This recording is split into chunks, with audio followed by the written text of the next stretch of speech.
Hello all my dear student, कैसे हैं आप सभी लोग। मैं आपका अपने यूट्यूब चैनल जिस विद्यापीठ पर हार्दिक स्वागत करता हूं। देखिए माय डियर स्टूडेंट, आप सभी बहुत अच्छे होंगे और आपकी पढ़ाई भी बहुत अच्छी चल रही होगी। देखिए, इससे पहले मैंने आपको पॉलिटी पर सिलेबस पर चर्चा की थी और सिलेबस से संबंधित एक वीडियो जो था वो यूट्यूब पर अपलोड किया था। उस पर हमने उस वीडियो में हमने उस लेक्चर में हमने पॉलिटी की विषय वस्तु पर बात की थी, संविधान की विषय वस्तु पर बात की थी कि संविधान को अपने लोग किस किस किस विकेट में पढ़ने वाले हैं, ठीक है ना। और किसी भी सब्जेक्ट की विषय वस्तु का नॉलेज आपको होना अति आवश्यक है। अब देखिए, भारतीय संविधान को शुरू करने से पहले मैं आपको भारतीय संविधान के कुछ बेसिक्स को समझाना चाहता हूं। होता क्या है, कई बार स्टूडेंट जो है पूरा संविधान पढ़ लेते हैं लेकिन वो बेसिक्स की तरफ ध्यान ही नहीं देते हैं, और कभी उनसे कोई बेसिक से क्वेश्चन पूछ लेता है तो वो अटक जाते हैं, फंस जाते हैं। तो मेरा ये कहना है कि आप किसी भी सब्जेक्ट को शुरू करने से पहले उसके बेसिक्स को पहले पढ़ें, ठीक है। और कभी आप इंटरव्यू में प्रेजेंट होते हैं तो अगर आप इंटरव्यू पैनल कोई डेप्थ में क्वेश्चन पूछता है, आप उसको ना बता पाए तो इतना फर्क नहीं पड़ता। लेकिन अगर उन्होंने किसी सब्जेक्ट की बहुत बेसिक से क्वेश्चन पूछा है और आपने उसको नहीं बता पाया, सही तरीके से नहीं एक्सप्लेन कर पाया, तो उससे उससे काफी फर्क पड़ता है। उससे आपके नॉलेज को वो लोग बहुत कम आते हैं, ठीक है। तो बेसिक्स का आपको पता होना बहुत जरूरी है। और किसी भी सब्जेक्ट को पढ़ने से पहले, चाहे वो कोई भी सब्जेक्ट हो, उसका बेसिक समझना अति आवश्यक होता है।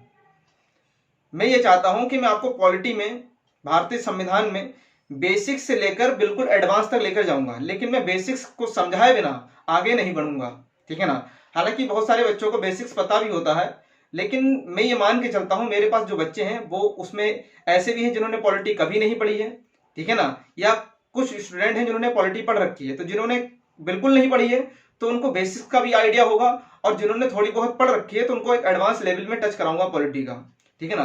तो मैं अपने सारे बच्चों का ख्याल रखते हुए पॉलिटी को शुरू करता हूं, और मैं भारतीय संविधान के कुछ बेसिक्स पर आज चर्चा करूंगा। बेसिक्स से संबंधित आपको 2-3 वीडियो आपके आ सकते हैं। उसके बाद अपने लोग पॉलिटी में सिलेबस से बिल्कुल शुरुआत करेंगे, आरंभ करेंगे। देखिए, भारतीय संविधान की बात करें तो आपने देखा होगा भारतीय संविधान जो है वो कई पार्ट्स में बटा हुआ है। मौलिक जो हमारा मूल संविधान था उसमें 22 पार्ट थे। वर्तमान में भारत के संविधान में आपके 25 पार्ट देखने को मिलते हैं, ठीक है ना। अब आपने अभी तक यही पढ़ा है कि भारतीय संविधान पार्ट्स में डिवाइड है। तो भारतीय संविधान को पार्ट्स में क्यों डिवाइड किया गया। फिर आप देखते होंगे भारतीय संविधान को पार्ट्स होते हैं, जो भाग होते हैं, उनको अध्याय में बांट दिया जाता है, चैप्टर में बांट दिया जाता है। तो देखिए, अपने लोग शुरू करते हैं संविधान।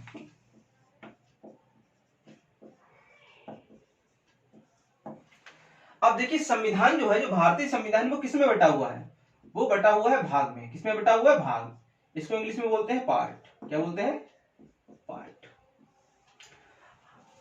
तो आपको ये तो पता है, आप ये रट लेते हैं कि भारतीय संविधान पार्ट्स में डिवाइड है। मूल संविधान में 22 पार्ट थे, वर्तमान में 25 पार्ट है। ये पार्ट क्या होता है, भाग क्या होता है, संविधान को भाग में क्यों बांटा गया। देखिए, जब हमारे संविधान निर्माता संविधान बना रहे थे तो किसी भी देश का संविधान हो, वो संविधान को क्या किया जाता है, बहुत ही सिस्टमेटिक तरीके से बनाया जाता है। संविधान को ऐसे बनाया जाता है कि वो वेल अरेंज हो, ठीक है ना। बहुत तरीके से उसको व्यवस्थित करने के लिए संविधान में इन सब चीजों को जोड़ा जाता है। क्योंकि अगर हमारा संविधान अव्यवस्थित होगा तो उसको पढ़ने में कठिनाई होगी, उसको समझने में कठिनाई होगी। जैसे कि मैं आपसे कहूं कि भारतीय संविधान में मौलिक अधिकार कौन से पार्ट में, तो आप कहेंगे संविधान के पार्ट 3 में है। अब अगर संविधान मौलिक अधिकार ऐसा होता है कि पहला मौलिक अधिकार लिखा होता है आर्टिकल 1 में, दूसरा मौलिक अधिकार वो लिख देते जाके आर्टिकल 70 में, तीसरा मौलिक अधिकार लिख देते जाके आर्टिकल 100 में, चौथा लिख देते जाके 150 में, पांचवा लिख देते जाके 250 में। तो इस तरीके से मौलिक अधिकारों को पढ़ने के लिए आपको क्या करना पड़ता है, आपको पूरा संविधान के पेज पलटने पड़ते हैं। तो कैसा तरीका होता है, ये बहुत ही अव्यवस्थित तरीका होता है, ये ऑर्गेनाइज तरीके से नहीं होता। तो हमारे संविधान निर्माताओं ने क्या किया, एक जैसे प्रावधान, जो संविधान के एक जैसे प्रावधान है उनको एक भाग में रख दिया। क्या कर दिया, जहां पर संविधान के एक जैसे प्रावधान है उनको एक भाग में रख दिया। जैसे कि सारे के सारे मौलिक अधिकार संविधान निर्माताओं ने कहां रख दिए, भाग 3 में रख दिए। जैसे कि राज्य के नीति निर्देशक सिद्धांत, जितने भी राज्य के नीति निर्देशक सिद्धांत हैं वो संविधान के पार्ट 4 में रख दिए। अब आपको क्वेश्चन उठेगा कि नीति निर्देशक सिद्धांत क्या होते हैं सर, तो आप बिल्कुल परेशान ना हो, तनाव मुक्त हो जाए। मैं एक एक छोटे छोटे शब्द का आपको अर्थ बताते हुए चलूंगा।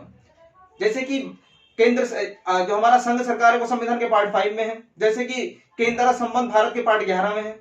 तो संविधान को व्यवस्थित करने के लिए, संविधान को सही तरीके से ऑर्गेनाइज करने के लिए संविधान निर्माताओं ने क्या किया, संविधान को पार्ट्स में डिवाइड कर दिया। तो संविधान को किसमें डिवाइड किया, भाग में डिवाइड किया। ताकि अब देखो कोई भाग छोटा है तो कोई भाग बहुत बड़ा है, ठीक है ना। फिर भाग पुनः किसमें डिवाइड हुए, भाग पुनः डिवाइड हुए आपके अध्याय में, किसमें, अध्याय में, इसको बोलेंगे चैप्टर, ठीक है ना। अब अध्याय में क्यों डिवाइड किया गया, ठीक है ना, भाग को, देखिए भाग को अध्याय में इसलिए डिवाइड किया गया, संविधान में कई सारे भाग ऐसे हैं जो बहुत लंबे हैं, ठीक है ना, तो उनको क्या किया, उनको प्रॉपर हमने चैप्टर वाइज हमने क्या कर दिया, उनको व्यवस्थित कर दिया। जैसे कि मैं एक एग्जांपल से समझाता हूं आपको, जैसे कि संविधान का पार्ट 5 है,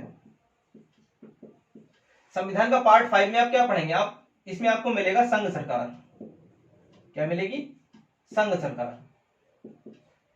इसको व्यवहार में आप केंद्र सरकार बोल सकते हैं, हालांकि संघ जो है बहुत टेक्निकल शब्द है, ठीक है ना, इसके कई सारे अर्थ निकलते हैं, ठीक है ना। यूनियन क्या है, फेडरेशन क्या है, कन्फेडरेशन क्या है, यूनिटी सिस्टम क्या होता है, फेडरल सिस्टम क्या होता है, इन सब मुद्दों पर बात करेंगे। व्यवहार में इसको मान लेते हैं केंद्र सरकार। अब जब संघ सरकार आप पढ़ेंगे, संविधान का पार्ट 5 है जो बहुत बड़ा है। संघ सरकार में क्या है, आपका प्रेसिडेंट भी है, आपका वाइस प्रेसिडेंट भी है, आपकी मंत्रिपरिषद भी है, आपका मंत्रिमंडल भी है, ठीक है ना, आपका महान्यायवादी भी है। तो इतने सारे संविधान के पार्ट 5 में, संघ सरकार में बहुत सारे संविधान के पदाधिकारियों के बारे में बताया गया है। तो ये भाग बहुत लंबा है, तो हमने क्या किया, हमने संविधान को व्यवस्थित करने के लिए, ठीक है ना, संविधान को सही तरीके से व्यवस्थित करने के लिए हमने क्या किया, इसमें पार्ट बना, इसमें भाग बना दिए। अब संविधान का जो पार्ट 5 है उसका पहला अध्याय क्या है, पहले अध्याय में आपको क्या मिलेगा, राष्ट्रपति, क्या मिलेगा, राष्ट्रपति, प्रेसिडेंट। यानी आप जैसे संविधान के पार्ट 5 में जाएंगे, पार्ट 5 में जैसे जाएंगे वैसे पार्ट 5 को आप खोलेंगे तो पार्ट 5 में आपको पहला अध्याय मिलेगा, और पहले अध्याय में आर्टिकल 53 में आपको राष्ट्रपति का पद मिलेगा, क्या मिलेगा, राष्ट्रपति का पद मिलेगा। इस तरीके से संविधान का पार्ट 5 जो था वो काफी लंबा होने की वजह से उसको चैप्टर में डिवाइड कर दिया सुविधा के लिए, ताकि संविधान सही तरीके से व्यवस्थित रहे, ठीक है ना। तो आपको अध्याय समझ में आया, अध्याय क्या होता है माय डियर स्टूडेंट। देखिए सभी भाग के चैप्टर नहीं है, जो छोटे भाग हैं उनमें चैप्टर नहीं है। जैसे कि आप भाग 3 पढ़ेंगे, भाग 3 को जैसे ही खोलेंगे आप आर्टिकल 12 से सीधे भारत के मौलिक अधिकार, संविधान के मौलिक अधिकारों में आप पहुंच जाएंगे। 12 से 25 तक आपको क्या मिलेगा, मौलिक अधिकार मिलेंगे। आप सिटीजनशिप पढ़ेंगे, नागरिकता पढ़ेंगे, भाग 2 से मिलेगी। संविधान के आर्टिकल 5 से शुरू हो जाएगी नागरिकता। तो कुछ भाग जो है वो अध्याय में खुलते हैं, कुछ भाग जो है वो अध्याय में खुलेंगे, लेकिन सभी भाग जो है वो अध्याय में नहीं खुलेंगे। सभी भागों में अध्याय नहीं दे रखे हैं, जो बड़े भाग हैं उनको ही चैप्टर में डिवाइड किया गया है। उसके बाद देखिए अध्याय किसमें पुनः बटे हुए हैं, अध्याय पुनः बटे हुए अनुच्छेद में, किसमें, अनुच्छेद यानी कि आर्टिकल, अध्याय पुनः बटे हुए आर्टिकल। अब ये अनुच्छेद क्या होता है, देखिए इसी को देख लेते हैं। जो संविधान में देखिए जो भी एग्जांपल ले रहा हूं वो संविधान के अंदर ही है। एग्जांपल में लेते हैं पार्ट 5, ठीक है ना। पार्ट 5 में चैप्टर फर्स्ट में क्या है, प्रेसिडेंट है, ठीक है ना। संविधान के पार्ट 5 चैप्टर फर्स्ट में क्या है, प्रेसिडेंट की पोस्ट है। अब देखिए प्रेसिडेंट के बारे, अब जो प्रेसिडेंट है इसके बहुत सारे डायमेंशन है, क्या है, बहुत सारे डायमेंशन है,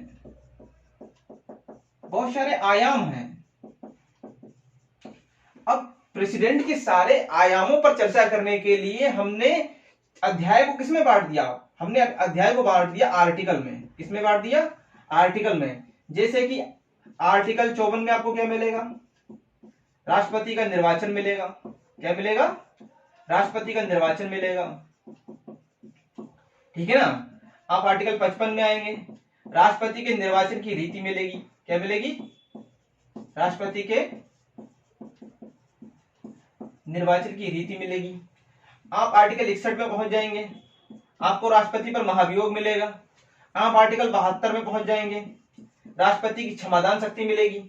इस तरीके से अध्याय में अध्याय खुलते हैं, किसमें, आर्टिकल खुलते हैं, क्योंकि आर्टिकल की वजह से क्या होता है, जो बहुत सारे डायमेंशन दिए होते हैं टॉपिक से रिलेटेड उनको कवर किया जाता है, ठीक है ना। जैसे कि प्रेसिडेंट में बहुत सारे डायमेंशन है, राष्ट्रपति का निर्वाचन क्या होगा, राष्ट्रपति के निर्वाचन की रीति क्या होगी, राष्ट्रपति पर महाभियोग लगेगा। तो ये क्या है, राष्ट्रपति पर महाभियोग। अगर आपको केवल राष्ट्रपति पर महाभियोग देखना है तो आप क्या कीजिए, संविधान का पार्ट 5 खोलिए, अध्याय 1 खोलिए और सीधे कहां चलाइए, आर्टिकल 61 में चले जाइए। उसमें राष्ट्रपति के महाभियोग की पूरी प्रक्रिया लिखी है। अगर आपको केवल ये देखना हो कि राष्ट्रपति का निर्वाचन कैसे होता है तो आप कहां चले जाइए, आर्टिकल 55 में चले जाइए, राष्ट्रपति का निर्वाचन आपको समझ में आ जाएगा। अगर आपको देखना है राष्ट्रपति की क्षमादान शक्ति कहां पर मिलेगी तो आप क्या कीजिए, सीधे आर्टिकल 72 में चले जाइए, राष्ट्रपति की क्षमादान शक्ति मिल जाएगी। तो ये क्या किया, ये सही तरीके से संविधान को व्यवस्थित करने के लिए हमने क्या किया, पार्ट को अध्याय में बांटा, अध्याय को किसमें बांटा, आर्टिकल्स में बांटा। आई थिंक आपको यहां तक समझ में आ रहा होगा। आगे देखिए, अब देखिए होता क्या है, बहुत सारे भाग जो है वो सीधे किसमें खुलते हैं, अध्याय में खुलते हैं, लेकिन कुछ भाग जो है वो सीधे अध्याय में ना खुलकर सीधे अनुच्छेद में खुलते हैं। जैसे कि भाग 3 में क्या है, मौलिक अधिकार दे रखे हैं। तो मौलिक अधिकार जो है एक छोटा भाग है, बहुत बड़ा भाग नहीं है, तो उसमें ये भाग सीधा किसमें खुलेगा, अनुच्छेद में खुलेगा। जैसे ही आप भाग 3 खोलेंगे आपको आर्टिकल 12 मिलेगा, ठीक है ना, फिर आर्टिकल 13 मिलेगा, फिर आर्टिकल 14 मिलेगा, फिर आर्टिकल 15 मिलेगा, ठीक है ना। कुछ भाग जो बड़े हैं वो सीधे किसमें खुलते हैं, वो अध्याय में खुलते हैं, फिर अध्याय के बाद वो किसमें खुलेंगे, फिर वो अनुच्छेद में खुलेंगे।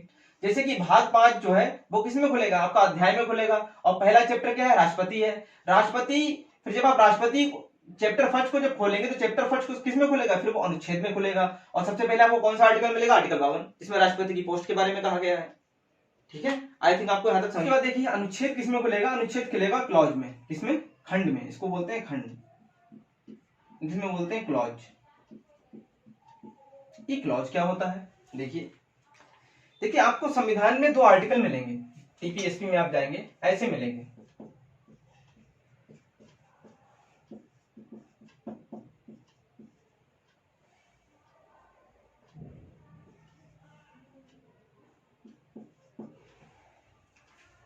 इस तरीके से आपको संविधान में 2 आर्टिकल मिलेंगे।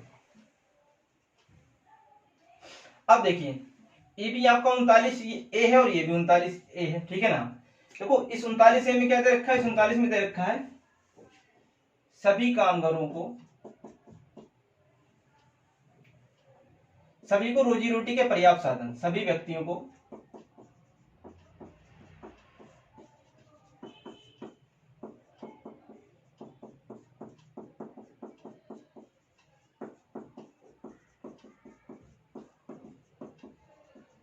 और इसमें आप देखेंगे इसमें आपको मिलेगा निःशुल्क विधिक सहायता। क्या मिलेगा, निःशुल्क विधिक सहायता, ठीक है। अब देखिए जब लोग पढ़ते हैं तो कहते हैं आर्टिकल 39 से और आर्टिकल 39 ए, लेकिन यहां पर अगर ये भी 39 ए है, ये भी 39 ए है, लेकिन दोनों में बातें तो अलग अलग लिखी है ना। तो अगर कोई अच्छा वक्ता होगा, ठीक है ना, अब देखो इसको क्या पढ़ा जाता है, जो ब्रैकेट लगा होता है इसी को बोलते हैं क्लॉज। क्या बोलते हैं, क्लॉज। तो देखो इसका प्रोनाउंसिएशन कैसे होगा, इसको बोलेंगे आर्टिकल 39 क्लॉज ए। क्या बोलेंगे, आर्टिकल 39 क्लॉज ए, और इसको बोलेंगे डायरेक्ट आर्टिकल 39 ए। अगर कोई चीज ब्रैकेट में लिखी है, चाहे वो ए लिखा हो, चाहे वो 1 लिखा हो, चाहे वो 2 लिखा हो, उसको क्या बोलेंगे, उसको बोलेंगे क्लॉज। क्या बोलेंगे, क्लॉज बोलेंगे, ठीक है। और जब भी क्लॉज में कोई अल्फाबेट या कोई नंबर लिखा होगा तो वो क्या होगा, वो जो आर्टिकल होगा उसी का पार्ट होगा। क्या होगा, आर्टिकल होगा उसी का हिस्सा होगा, वो उसी से संबंधित आर्टिकल होगा। और जब भी कोई कैपिटल लेटर में आर्टिकल लिखा होगा तो इसका मतलब क्या है, ये इंडिपेंडेंट आर्टिकल है। कैसा आर्टिकल है, इंडिपेंडेंट आर्टिकल है। और ये जो है ये इंडिपेंडेंट आर्टिकल है, स्वतंत्र आर्टिकल है, इसका पीछे किसी आर्टिकल से संबंध नहीं, ये बिल्कुल नया अनुच्छेद है, इसमें कोई नई यूनिक बात कही गई होगी। अब देखिए अगर इसको प्रोनाउंसिएशन करें, अगर हम कहें आर्टिकल 39 ए, तो जो कोई खराब वक्ता होगा अगर वो कहेगा आर्टिकल 39 ए, तो जो श्रोता होगा वो उसको क्या समझेगा, ये या ये, मैं कौन से 39 ए की बात कर रहा हूं, ये भी तो समझ में आना चाहिए ना।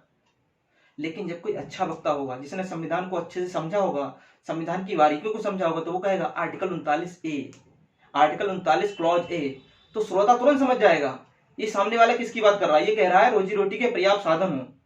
और मैं जब कोई अच्छा वक्ता होगा वो कहेगा आर्टिकल 39 ए, तो कहेगा तो श्रोता समझ जाएगा वो किसकी बात कर रहा है, निःशुल्क विधिक सहायता की बात कर रहा है।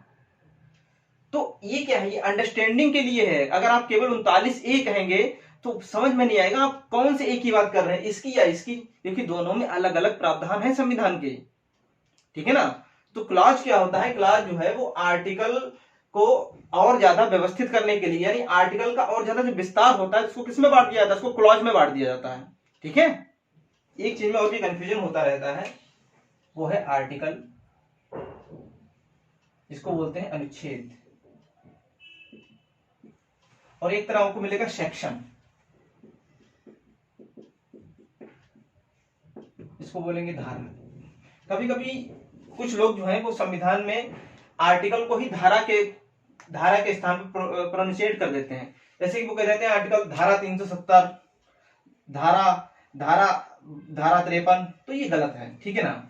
अनुच्छेद जो है वो आपको कहाँ मिलेंगे, वो संविधान के अंतर्गत मिलेंगे। जो सेक्शन मिलेंगे वो संसद के कानून में मिलेंगे। कहां पर मिलेंगे, संसद के कानून में। देखिए दोनों, और ये कहां मिलेंगे, ये संविधान में मिलेंगे। देखो दोनों का अर्थ सेम ही है। जैसे कि जब संसद कोई कानून बनाती है तो संसद के कानून में भी बहुत सारे डायमेंशन होते हैं। संसद के कानून में भी कई सारे पार्ट हो सकते हैं, कई सारे चैप्टर हो सकते हैं, और उन चैप्टर के सारे डायमेंशन को कवर करने के लिए बहुत सारे सेक्शन होते हैं। ठीक है ना। ऐसे ही संविधान को व्यवस्थित करने के लिए संविधान को पार्ट्स में बांटा गया, फिर चैप्टर्स में बांटा गया, फिर आर्टिकल्स में बांटा गया। ठीक है ना। तो इस तरीके जो सेक्शन होता है वो संसद के कानून में जो डायमेंशन होते हैं उनको कवर करने के लिए सेक्शन शब्द का प्रयोग किया जाता है। और संविधान की किसी संवैधानिक अधिकारी की सारी बातों को समझने के लिए, उसके सारे प्रावधानों को समझने के लिए हम अनुच्छेद कहते हैं। ठीक है, तो आई थिंक आपको इनमें अंतर समझ में आ गया होगा। अब देखिए आप ये सोच रहे होंगे कि मैं ये फालतू की चीजें क्यों पढ़ा रहा हूँ। भाई ये मैं फालतू की चीजें नहीं पढ़ा रहा हूँ, इन सब चीजों से आगे आपकी पॉलिटी मजबूत होगी। क्योंकि एग्जामिनर कभी भी क्वेश्चन पूछ सकता है। यूपी पीसीएस ने एक बार क्वेश्चन पूछा था, उसने कहा सभी व्यक्तियों के लिए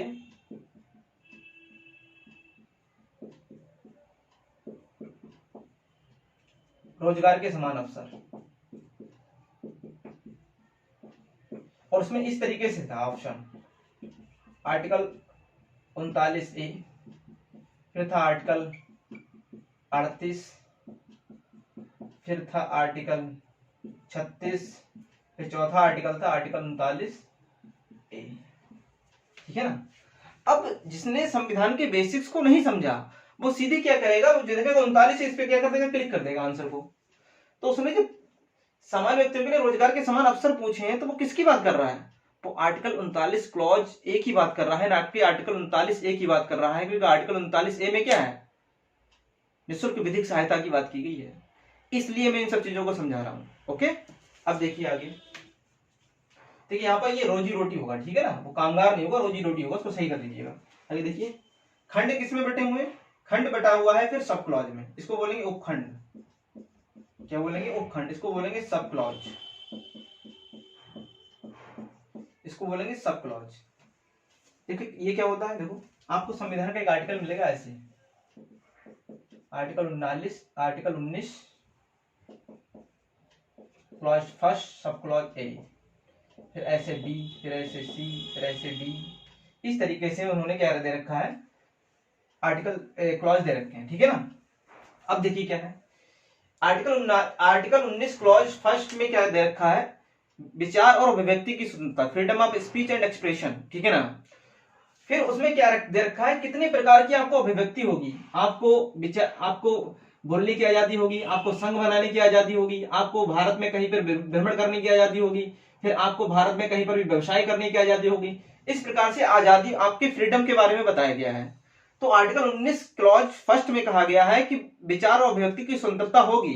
कितने प्रकार की स्वतंत्रता होगी, उसके लिए हमने क्या किया, आर्टिकल 19 क्लॉज को फिर आगे और ज्यादा बांट दिया, उसके और ज्यादा डायमेंशन क्रिएट कर दिए, ताकि सही तरीके से समझ में आए कि कितने प्रकार की फ्रीडम होगी। भारत में संघ बनाने की फ्रीडम होगी, शांतिपूर्ण सम्मेलन करने की स्वतंत्रता होगी। ठीक है ना। आपको भारत में कहीं पर भी भ्रमण करने की स्वतंत्रता होगी, भारत में कहीं पर भी व्यवसाय करने की स्वतंत्रता होगी। इस प्रकार की स्वतंत्रताओं के उल्लेख करने के लिए हमने क्या किया, इसको article 19 clause first sub clause A में विभाजित कर दिया। इसको हिंदी में क्या बोलेंगे, अनुच्छेद खंड 1 सबखंड उपखंड ए। ठीक है ना। इस तरीके से इसको प्रोनाउंसिएट करते हैं। तो आपको सब क्लॉज समझ में आ गया। ठीक है, ये सब क्लॉज के बारे में बताया जाता है इस तरीके से। ऐसे ही आप आर्टिकल 19 देखेंगे तो आर्टिकल 19 क्लॉज 2 में क्या लिखा है, जो आपको फ्रीडम दी गई है उस पर क्या लगाई, उस पर रेस्ट्रिक्शन लगाई है। ठीक है ना। ये किन किन कंडीशन पर जो है आपकी फ्रीडम को जो है वो वो क्या किया जाता है, वो उसको रोका जा सकता है, उसको प्रोहिबिटेड किया जा सकता है, निषेध किया जा सकता है उसका, ठीक है ना। इस तरीके से बताया गया है। तो देखिए इस तरीके से संविधान को पूरी व्यवस्थित तरीके से क्या गया है, सजाया गया है, ठीक है ना, समझाया गया है कि संविधान जो है वो पार्ट्स में डिवाइड है। पार्ट्स फिर किस में खुलते हैं, अध्याय में खुलते हैं। फिर अध्याय किस में डिवाइड है, अनुच्छेद में डिवाइड है, जिनको आर्टिकल कहते हैं। अनुच्छेद दोबारा किस में डिवाइड है, क्लॉज में डिवाइड है। और क्लॉज किस में डिवाइड है, सब क्लॉज में डिवाइड है, ठीक है ना। इस तरीके से भारतीय संविधान की बेसिक और बुनियादी बातें थी। अब अगर कभी भी आपसे कोई कहे कि आर्टिकल 39A, तो आप समझ जाएंगे ये इस वाले ए की बात कर रहा है, निःशुल्क विधिक सहायता की बात कर रहा है। कोई आपसे कहे आर्टिकल 39 क्लॉज ए, तो आप समझ जाएंगे, ठीक है ना, ये सभी व्यक्तियों के लिए रोजी रोटी के पर्याप्त साधनों की बात कर रहा है। अगर कोई भी कहेगा आर्टिकल 19 क्लॉज फर्स्ट और सब क्लॉज है, तो आप समझ जाएंगे ये किसकी बात कर रहा है, ये विचार और व्यक्ति की स्वतंत्रता के, विचार और अभिव्यक्ति की स्वतंत्रता के अंतर्गत ये, ठीक है ना, ये बोलने की आजादी की बात कर रहा है, ठीक है ना, फ्रीडम की बात कर रहा है, ठीक है ना। ऐसे ही आप इन सब चीजों को क्या करेंगे, धीरे धीरे समझते हुए चलेंगे, ताकि संविधान की बेसिक चीजों को समझने के बाद फिर अपन लोग संविधान को बिल्कुल प्रेम्बल से शुरू करेंगे। चाहता तो मैं भी प्रेम्बल से शुरू कर सकता था, लेकिन मैं चाहता हूं इन सब बेसिक बातों की जानकारी आपके पास पहुंचे, ठीक है माय डियर स्टूडेंट। आज के लिए इतना ही रखते हैं, नेक्स्ट वीडियो में मिलते हैं और कुछ बेसिक बातें और भी उनको समझेंगे। उसके बाद अपन लोग प्रेम्बल से बिल्कुल विधि विधान के अनुसार संविधान को शुरू करेंगे, ठीक है। अपना ख्याल रखिए, अच्छे से पढ़ाई कीजिए। ओके, मिलते हैं नेक्स्ट वीडियो में। Take care, bye.